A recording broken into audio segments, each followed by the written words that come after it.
Hey, happy Wednesday, everybody.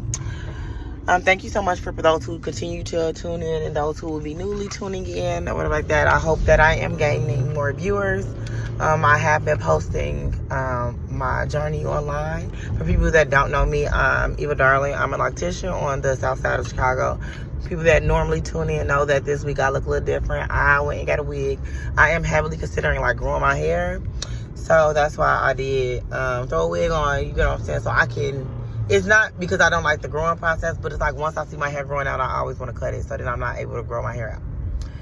So it's pretty early right now. It's 6 a.m. I'm running a little behind for work, but I am headed there. So it's crazy because it's like I wanted to make this video on Monday, but Monday was such a crazy day. Monday was Juneteenth. You know what I'm saying? So Juneteenth is, a celebration. So I was, I hung out. I did a podcast too. I'm supposed to be a co-host on a new podcast called Cold Pizza. And my voice was just like getting back to me. So it's like I didn't want to strain my voice. So I had, was like, I'm going to post the video later on this week because I don't want to like lose the consistency. So the video will still be posted on Mondays, but last Monday it was because of my voice. So it was crazy because this has been on my mind so heavy. So, like, this past Monday, and it was even on my mind then. And then it's like, sometimes when, it's like, we were talking about certain things on the podcast that kind of also, like, sparked it up. And then, of course, I was talking to Gail per usual. And also, I was talking to my best friend, Tayana, yesterday. With like that. I don't know if y'all know, but I love Aquarius. It's like they always in my life, very close to me.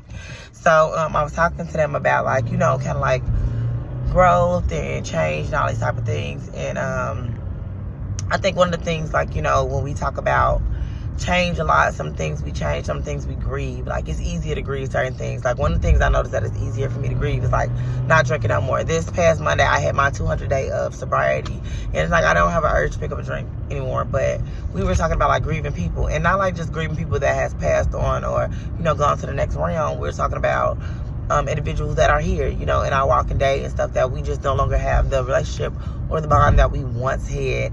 And even though we could possibly rekindle it, and even though we could possibly reach out and talk to this individual, it's kind of like after the situation has been tarnished or damaged, it is very hard to get that likeness of the original situation back.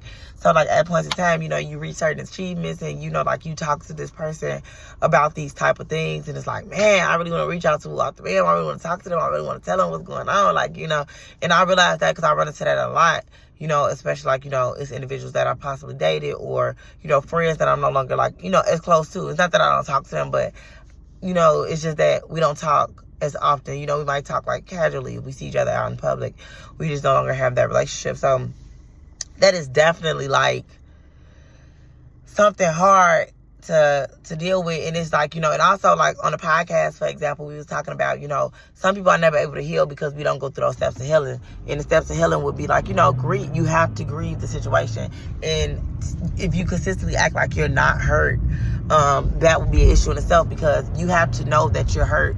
Or, basically you have to accept the situation to heal from the situation.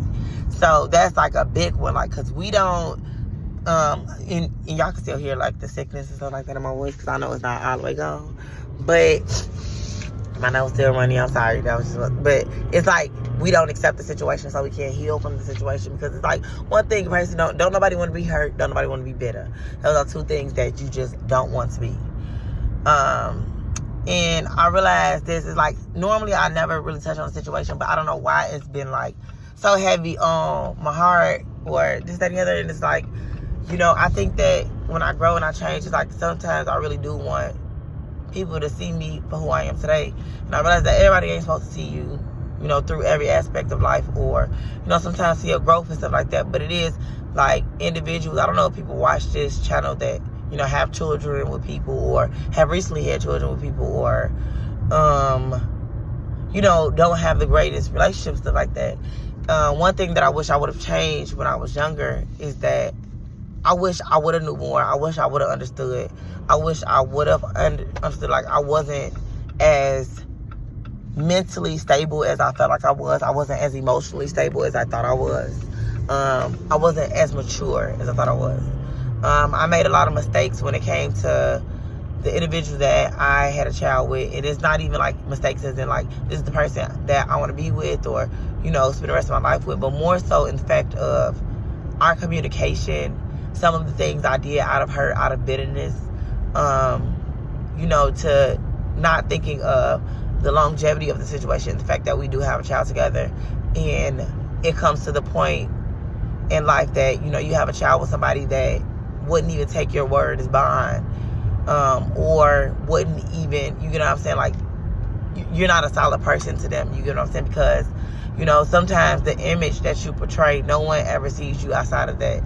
So it's like, at this point, and for a lot of people, you know, you have kids with people, and it's so important, and the reason I keep on saying, because it's not like, you know, other relationships don't matter, but this is the person that you have to deal with, regardless, even if you're dealing with them indirectly, because this is, you know, and, you know, this is the person that, you know, you're raising another person.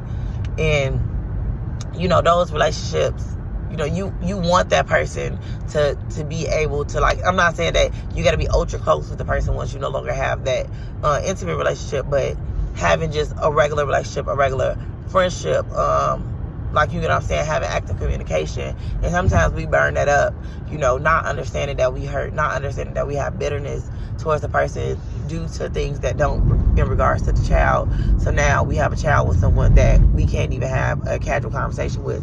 And as much as I went through years just trying to make it seem like the other person was just all of the problem, it took to this point, it took this many years, it took court cases, it took arguments, it took consistent disrespect, for me to realize that I was also a very toxic person in the situation, and a very immature person in the situation that did not know how to handle being hurt, did not know how to, did not understand the detriment of the situation of not having a relationship with someone that you have a child with.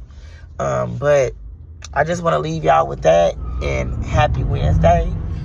Stay blessed. Happy late Juneteenth. Happy Father's Day to all my amazing fathers.